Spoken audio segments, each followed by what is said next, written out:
This is part 22 in my series of videos on how weird the Marvel Universe would be if John F. Kennedy was assassinated in 1946. A quick reminder, this disregards Marvel's sliding timeline that keeps his characters eternally young. In this world I'm playing in, characters can and do age in real time. Today, we will be talking about Kurt Wagner, the incredible Nightcrawler. I can't really lock down when Nightcrawler was born, but I can do some rough guesswork. I recently did a video where, TLDR, I suggested Mystique is misremembering how much time passed between Nightcrawler's birth and when she first met Rogue. Mystique and Destiny go to Charles Xavier and ask him to wipe their minds of Nightcrawler to an extent. We don't know when in Xavier's life this is, but it has to be somewhere between 1953, the end of the Korean War, and 1957, when Xavier would have been crippled had events not taken a different turn in this world. I suppose it's possible, if thanks to Xavier's mind wipe on Mystique, that she misremembered how much time had passed between Kurt's birth and her meeting Rogue, that it's also possible she is misremembering Xavier's standing. Maybe this meeting happened after he was crippled, but no, let's say that she remembered correctly for my sanity's sake. If we err toward the later part of this time period, say this was sometime between Xavier's various globetrotting adventures, this almost works with Uncanny X-Men 300, where Xavier is telling Moria McTaggart about his plan for the X-Men. He already knows who his original 5 students would be, but even at this point, he has plans for Storm, Colossus, and Nightcrawler, who looks like he's a late teenager in this photograph. This doesn't work with Storm, who, according to Uncanny X-Men 102, was 6 months old in 1951, which would make her 12 when Xavier has a picture of her as a potential future recruit in 63.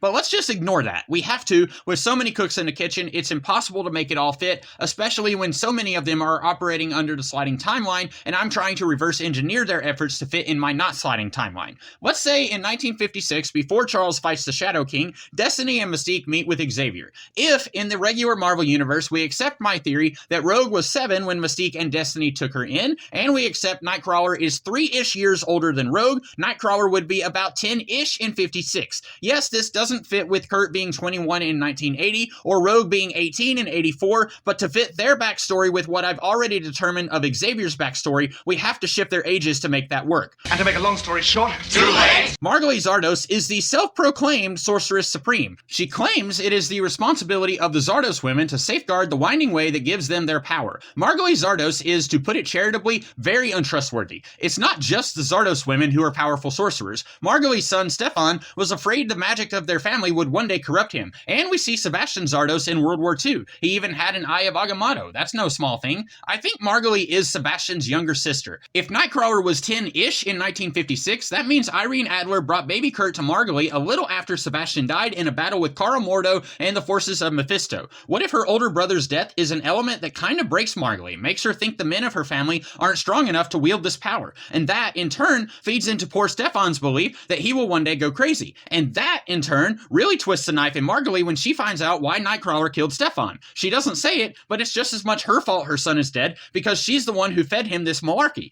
and that can work in this weird world I've been playing in, and the main Marvel Universe, as we don't know what happened to Sebastian after World War II. He could have died horribly, just as he did in this world. And Margali might be older than she looks, and use the sorcery to rejuvenate herself, so she could still be closely related to Sebastian in Earth 616. After the battle with Mephisto's forces in 47, the Department of the Uncanny began working closer with sorcerers across the world so that, ostensibly, this sort of thing wouldn't happen again. This was suggested by Agatha Harkness, who I believe is an agent of Mephisto. This is basically a you can work with us or you can not work at all situation. Margali, interested in avenging her brother, agrees to work with the department, and she doesn't raise her family in the circus. She doesn't completely remove them from the Romani people, but there's a lot more commuting to meet with other sorcerers around the world. As Sebastian Szardos was killed by Agatha Harkness's secret master, Agatha has to covertly keep Margali from overturning any of Mephisto's schemes. She does what she did in the 60s with Jonathan Storm, pointing Margali in the direction of those who might pose a threat to Mephisto. But Margali isn't as green as Jonathan Storm was when Agatha took him in, so she can't be tricked as easily. But there are other demonic schemes on Earth that aren't part of Mephisto's plans. The demon Marduk Kurios, who called himself Satan, had fathered a couple of children on Earth by this point to further his own schemes. Although Damon Hellstrom believed his sister Satana Diana was raised in an orphanage, Marvel Haunt 5 tells us she grew up under her father's care and didn't come back to Earth until she was an adult. But Damon, by the late 1940s, getting ready to study at a monastery to become a priest, grew up on Earth, none the wiser about his demonic parentage. Victoria Hellstrom was committed to an asylum in 41 when she found out who and what her husband was, and Damon visited her often. Through the grapevine, Agatha finds out about the apparent mad ravings of this woman who claims she gave birth to Satan's children. While Agatha can't find the daughter, it's no trouble tracking down Damon. She lays out enough clues for Margali to put the pieces together, so if this goes sideways, it can't be traced back to Agatha. Fortunately for poor Damon Hellstrom, it does go sideways. Young Stefan Szardos, not sure how old he is, but he's already standing while young Kurt is just learning to walk, so he's old enough to hear his mother's plans to destroy the Prince of Darkness. And he tells Alan Dacor, the mystic who founded the Department of the Uncanny during the war. Alan follows Margali. She almost stabs young Damon. Alan stops her. She's screaming about how if the devil took her brother, it's only fair she takes his son. Margali is constrained. Alan confers with his allies. They agree she is clearly not well. They can imprison her somewhere where she won't harm herself or anyone else, but what to do with her children? Alan asks Stick, any ideas? But Stick is still new to the Sorcerer Supreme thing. He recuses himself from making a proclamation, but he does investigate the Hellstrom Manor, finds the gateway to hell, and seals it up and destroys Victoria Hellstrom's diary. Poor Damon Hellstrom will come away from this thinking it was just an unhinged woman, nothing supernatural about this, though Stick will keep an eye on Damon to make sure his father doesn't try to poach his son for his devious plans. Reluctantly, Megan Damon agrees to take Margali's young daughter Jermaine in. Even at such a young age, Margali has already been preparing her to one day walk the path of a sorceress, likely with the encouragement of her fellow sorcerers, as in Earth 616, Margali didn't spring this on her daughter until she was an adult. This will slow Megan Damon's quest to destroy the Shadow King that killed her lover Ian back in 36, but as she's made little progress in her quest, what's the harm in taking some time to raise a kid?